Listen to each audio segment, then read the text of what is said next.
The Premier League table looks a little bit different since then. Is your first job just to ensure you don't get involved in something quite uncomfortable down at the bottom? I think that was the first job when we first come in. We're well aware of obviously how the table looks. We've fell down a few places. It's been quite frustrating not to have a game to put that right. Obviously tomorrow we do, so that's a real good opportunity for us to try and get a positive result so the table looks different. But it has been stop-start in terms of how the fixtures have been for us. International breaks, COVID, and obviously with Liverpool progressing in the cup competition, obviously has made us not be able to play for 2 weeks. So we've got a couple of games in hand. If we obviously manage to get positive results, and then the table will look very much different. But we're aware of our form, and we're aware of how the table looks. As you said, you are aware of your form. Fortnight gives you a bit of time to reflect on things. 6 defeats in 9. In some ways doesn't tell the full story because of the way you played at times against Tottenham. So what is it that you don't like about your team's performances at the moment that means you are losing games? Well, we've spoke about it before. We've made mistakes within games. We've had moments that have gone against us, and we've been punished heavily from that. In terms of the performance, I said after the Tottenham game, for the first 45 minutes and pockets of the second half, it's probably the best we've played. But where we are right now, I'd certainly prefer a positive result rather than a performance. So however we do it in the coming games that are up, there's opportunities for us to grab points, and I'm sure the mood and the table and how everyone's feeling will look completely different. That's the way the Premier League is. You know, a lot of teams have gone on these pockets where you win games on the spin and then your form changes. But for me, obviously, the focus is very much on Aston Villa. If we win tomorrow, which we're quite capable of doing, the table looks completely different after 90 minutes. So, as I say, we're aware of where we are. We're aware of our form, but we're also aware of what needs to be done for the table to look different. Final question of mine is one we're asking every Premier League manager today, and I understand it's probably not a club. Is it the boxing? Not quite, no. Do you want to talk about the boxing first? No, it's not Man United. Is that coming, is it? It might be coming, yeah. I appreciate it. It's not the top of your priority list in terms of clubs, but Erik ten Hag's appointment did Tuesday night show just what a big job he's got in his hands. Well, Manchester United is a very big football club, and obviously the project he's got there, where they are at the moment, the current form, of course, it's going to be huge. But it's none of my business, and I've got my hands full here with the project and the challenge here. I'm very excited about that. So yeah, obviously there's a lot of football to be played before he comes in the door. So he's a fantastic manager, fantastic CV. Obviously being very successful at Ajax. I like the style. I've followed him for many years. I've seen him do really well in European Cup competition as well. So obviously it's a very positive appointment from their point of view. But no one in Manchester will care what I say about Manchester United, as you know. You enjoyed Tuesday though? Sorry? You enjoyed Tuesday though? Yes. Thank you. Cheers. You all right? Yeah, good to you? Yeah, not bad. If you're honest, looking back to December when you played Leicester, was it personally quite pleasing to beat your former boss, Brendan Rodgers? No, it was very pleasing to win the game when Leicester come. Obviously full of talented players. I've spoke many a times about my respect for Brendan as a coach. Really admire the way he has his teams play, and I've obviously experienced that myself. The buzz and the high after the game was very much about the 3 points and how we went about it. Obviously to go a goal down, the character that the players showed. I know we scored a couple of set-piece goals, but we also had one ruled out which I thought was quite harsh. I'm not sure he had that in full control, Kasper Schmeichel. But I thought we played some real good stuff on the night and against a very difficult opponent. So the buzz and the high is always about the points for me, not about anything personal with any manager really. It's all about doing the job, and obviously that feeling of when you've prepared really well and the players go and execute a game plan, that's the buzz in football, and that'll never change. There must be a few things about this job that keep you up at night, but when you pick like the back four you did against Tottenham, 4 individually good players, you know, internationally, but who combined and let 4 in like they did against Tottenham, is it a conundrum for you? No, it's a conundrum more as a collective in terms of the team. I'm not someone who wants to identify individuals. I've got a lot of trust and belief in these players. Okay, second half we got a lot wrong, but that can't just be finger pointing towards any one individual or just the back four lads. I don't think that's fair. So, you know, when we win, you know, everyone collectively gets the praise from me. So it's the same when we lose. We've spoke to the group collectively about what we need to improve, why it went wrong against Tottenham. But at the same time, it's also important not to lose the level that we played at in the first half. And I thought we were excellent. And these things happen in football where you're on the end of a scoreline that doesn't justify how the game looked or how it felt. But the reality is it's happened, so we need to pick ourselves up and respond tomorrow. If we're looking at positives for you, Jacob Ramsey is an outstanding young player. When did you first spot his potential, and how do you go about managing it? And not just his expectation, but also, I suppose, the limits of his talent and how you get the best out of him.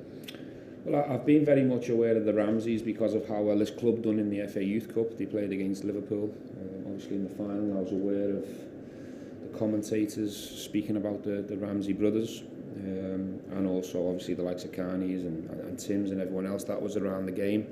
But it probably wasn't until, I think it was Arsenal away, when he killed one in the top corner. Really liked the technique of that goal. I think that was the moment where I thought, ooh, you know, to score a goal like that in an environment like Arsenal at that age, that is normally a moment where, as someone who loves the game, it really makes you think, hang on a minute, this kid might be a player. And then obviously Dean played him some more before we arrived that I was aware of, but it's not until you actually get up close and personal with someone on the training pitch and you see his level, you see his potential, you see the human being, that's when you get really excited about a talent and someone with that potential. And I've said it quite a bit, you know, I don't want to keep talking JJ up. I want him to just play football. I want to protect him and manage him in the best possible way, but without a doubt, his football's done the talking, and he's someone that we want to build this group around moving forward. Cheers. Stephen, hello. Good to see you face to face. Yeah, you too. Lots of talk amongst fans, amongst journalists, amongst everybody about the summer transfer window. This club, it's got rich owners, this is going to happen, that's going to happen. Just wanted to ask you what effect that might have on your current squad when you're looking for consistency. What effect might it have on them who think, will I be part of it or I might not be part of it? Well, look, I think the players have to approach it what I say to them on a daily basis. I understand behind the scenes there's a lot of talk, there's a lot of rumours, there's a lot of speculation about the summer. I think that's normal. I think that'll be happening at the majority of the clubs. You see it at Manchester United, for example, the previous questions. It's all over the news, who they're going to buy, who they're going to get rid of. And I totally appreciate and respect the fact that that's happening here. We've got good owners. We've got owners that are ambitious. We're aligned from top to bottom. I've said it before. And there is conversations and there is work behind the scenes. A lot of people are working ever so hard to identify people that are going to help the group moving forward. I'm not going to lie or say them things are not happening, but we've got 7 games left. 7 really important games, and my priority is the players that are in the building. The players that are in the building have got my full support. They only have to listen to me on a daily basis. There's been no summer talk on a daily basis. There's been no talking about potential targets. That is not for anyone else to discuss, except obviously myself, Christy and Johan and the scouting boys. So yeah, we move forward with the main focus, and that is Leicester City tomorrow. The last 4 games, I think you don't need to be reminded, you've only scored 2, you've conceded 9. But the previous few games, you scored 9 and didn't concede any. How do, as a coach, when you deal with that, you think, well, I know what you can do, and you're not doing. How do you deal with that? Well, I think it's identifying that at the moment we're too inconsistent. And I didn't need you to remind me that because I've been looking at it for the last 2-3 weeks. Well, thanks for that. Listen, I know where these teams are, I know where the groups are, I know what it's capable of. But at the same time, we obviously identify what we're really good at. We obviously identify areas we need to grow and get better at. And that's what we work on a daily basis, every day, to try and improve and get better. And hopefully, when you come in here in a couple of weeks' time, we'll talk more about the positive stats rather than the negative stats. Hopefully. Finally, Leicester, what are you expecting? A good team. I think it'll be interesting what team they decide to pick because they've obviously changed a lot in terms of personnel going from game to Europe. They've obviously got a real busy fixture schedule, so they've almost been playing 2 teams. I think it was 8 changes, then 5, then 7. They've got an important game on Thursday. They're on the back of a game on Wednesday night. But for me, the preparation's been about Aston Villa. The last 2 weeks has given us an opportunity to work on some things and continue some things that we've been doing ever so well. And for me, the priority is how we perform on the day. But we're playing against a team full of talented players that can be really dangerous when they're playing well. But also a team that, like ourselves, have been a little bit inconsistent of late. So it's a good game. It'll be a fascinating game and one that we're looking forward to. Good luck. Thank you. Good morning, Stephen. You're right. Yeah, good to you. You come on the telly. Yeah, famous, aren't you? How's it looking availability-wise tomorrow? Who have you got there you haven't got? Bertrand Traore came out of training yesterday with a groin complaint, so he'll be out of the game. We'll probably do an MRI scan on that today, but the doctors ruled Bertrand out, which is disappointing. Courtney Horse is not available again, and Morgan Sanson is not available, so they're the 3 from the last game that won't be involved. Now, I think we've already mentioned the league table, but after losing the most influential player at the club last summer, and then obviously with the change of manager in the autumn, was this season in reality always going to be more a transition anyway, do you think? I don't know. I think that's a debate and for people to discuss outside. For me, obviously, it came in November. Dean had obviously done a real strong, fantastic job here, getting the team back up from the Premier League and consolidating in the Premier League. For me, it was building on the good work that went previous to that. Obviously, it never helps any club when you lose your talisman, and that's what Jack was before he left. He was a very important figure at the club. But the most important thing about Jack was he gave everyone a lift in the team. He was so important to how Aston Villa played and also to the outcome of games. The club obviously went out and identified talent to try and help support the team when Jack left, and in a lot of circumstances we're still waiting for them players to come, whether it be through injuries or bad luck. We're still waiting for them players to explode onto the scene. Some of the players have done ever so well that have come in. So in terms of where the team's at, the priority for me coming in was to try and finish the team in a decent position so we can build on for a full pre-season and moving forward. That's still possible. We win the game tomorrow, or we win our game in hand and we go into the middle of the table. We've still got the opportunity to finish in the top 10, which has been a target for some time. And we'll see how the next fixtures play out, but that's my priority, is to finish in the best possible place so we can build on a positive pre-season from there. Finally from me then, you've been at the club just over 5 months ago, and we mentioned when you arrived it was a whirlwind, it all happened quickly. So do you and your family feel settled now in the area? Have you made friends with neighbours? Have you got a regular pub? Have you learnt some Brummie? Are you settled now? I don't need to learn any Brummie because I knew it anyway. You don't need to learn what you already know. I'm a Scouser and I'll never change. I'll never change the way I talk. BT tried, but I'm still talking the way I talk. Listen, I've been welcomed with open arms. This is a fantastic club full of real top people. In terms of the area, I've got about. I've tried some restaurants. My neighbours are all fine, very protective. We're in a little close, no problem. And my family are all cool. Logistically, obviously, it works. And there's no complaints or no excuses for me off the pitch. Everything's fine. I'm happy. I'm settled, and I'm even more excited about this job now than I was when I walked in the door, which is hard to say, but that's the truth. Brilliant. Best of luck tomorrow. Cheers, thank you. Good morning. Hello. What have you made of the job Brendan's done at Leicester? Not necessarily just this season, but over the last three and a half years since it's been there.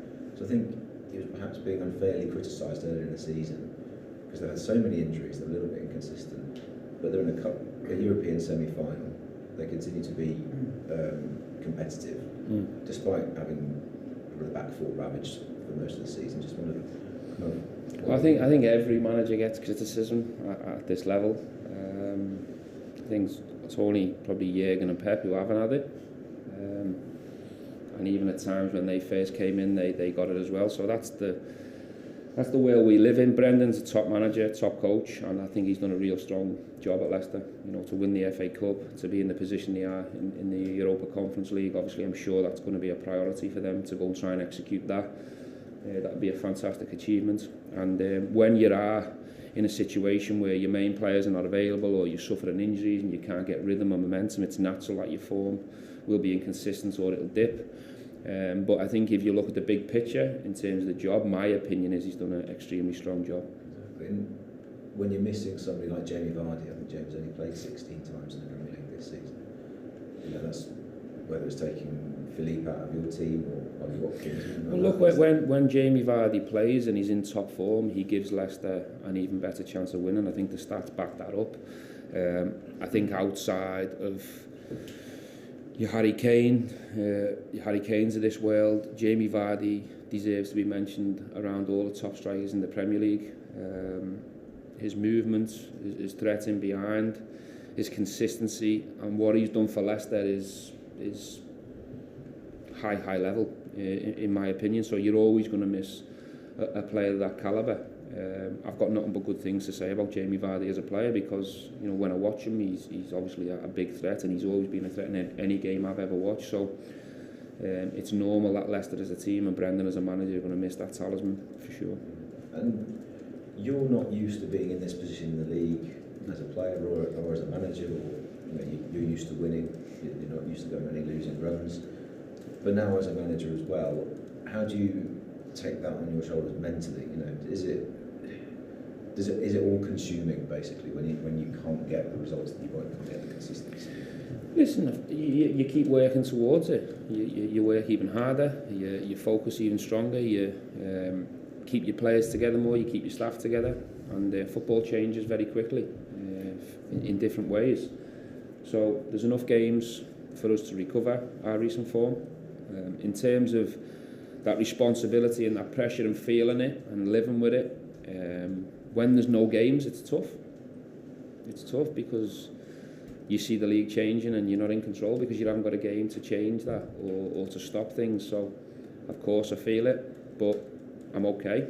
I'm prepared the team really well for this game, and I'm confident that these conversations in this room will be different in a couple of weeks' time.